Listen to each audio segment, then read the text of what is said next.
जब किसी पेशेंट को लगातार सीजर्स आते रहते हैं और वो रुकते ही नहीं, तब डॉक्टर सबसे पहले लोराज़ेपाम ड्रग देते हैं। समझते हैं इसका कंप्लीट फार्माकोलॉजी। सबसे पहले ये समझो कि ये कंडीशन नॉर्मल सीजियोर नहीं होती। जब सीजियोर 5 मिनट से ज्यादा चले या पेशेंट को बार बार सीजियोर आए और बीच में होश वापस ना आए, तो इसे स्टेटस एपिलेप्टिकस कहा जाता है। ये एक मेडिकल इमरजेंसी है, क्योंकि इस दौरान ब्रेन के neurons continuously abnormal electrical signals fire करते रहते हैं। नॉर्मली ब्रेन में दो फोर्सेस का बैलेंस होता है। एक साइड एक्साइटेटरी सिग्नल्स होते हैं जो न्यूरॉन्स को एक्टिवेट करते हैं, और दूसरी साइड इनहिबिटरी सिग्नल्स होते हैं जो न्यूरॉन्स को कंट्रोल में रखते हैं। ब्रेन का सबसे इंपॉर्टेंट इनहिबिटरी न्यूरोट्रांसमीटर गाबा होता है। सीजर के दौरान ये बैलेंस बिगड़ जाता है, एक्साइटेटरी एक्टिविटी बहुत ज्यादा बढ़ जाती है और न्यूरॉन्स एक साथ अनकंट्रोल्ड फायरिंग करने लगते हैं। ये इलेक्ट्रिकल स्टॉर्म पूरे ब्रेन में फैल सकता है, जिससे बॉडी में jerking movements, loss of consciousness, breathing problem और ब्रेन डैमेज का रिस्क हो सकता है। यहीं पर लोराज़ेपाम का रोल आता है। लोराज़ेपाम बेंजोडाइज़ेपिन क्लास की ड्रग है। ये ब्रेन में गाबाए रिसेप्टर पर काम करती है,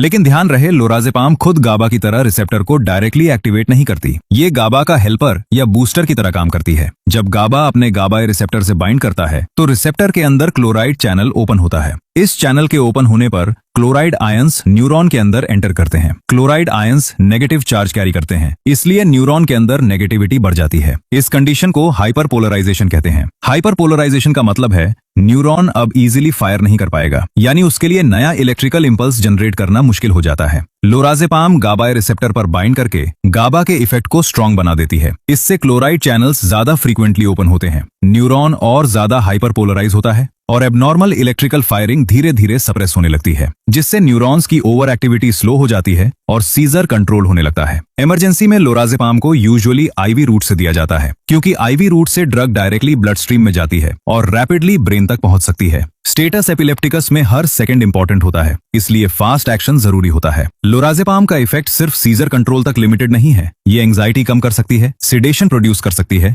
मसल्स को रिलैक्स कर सकती है और एंटीरोग्रेड एमनीजिया भी कॉज कर सकती है। मतलब पुरानी बातें याद रहती हैं, लेकिन ड्रग के इफेक्ट के बाद के ज्यादा हो वो याद नहीं रहता। इसी वजह से कुछ मेडिकल कंडीशंस और प्रोसीजर्स में भी इसका यूज होता है। लेकिन लोराज़ेपाम पावरफुल ड्रग है, इसलिए इसका यूज हमेशा मेडिकल सुपरविजन में ही होता है।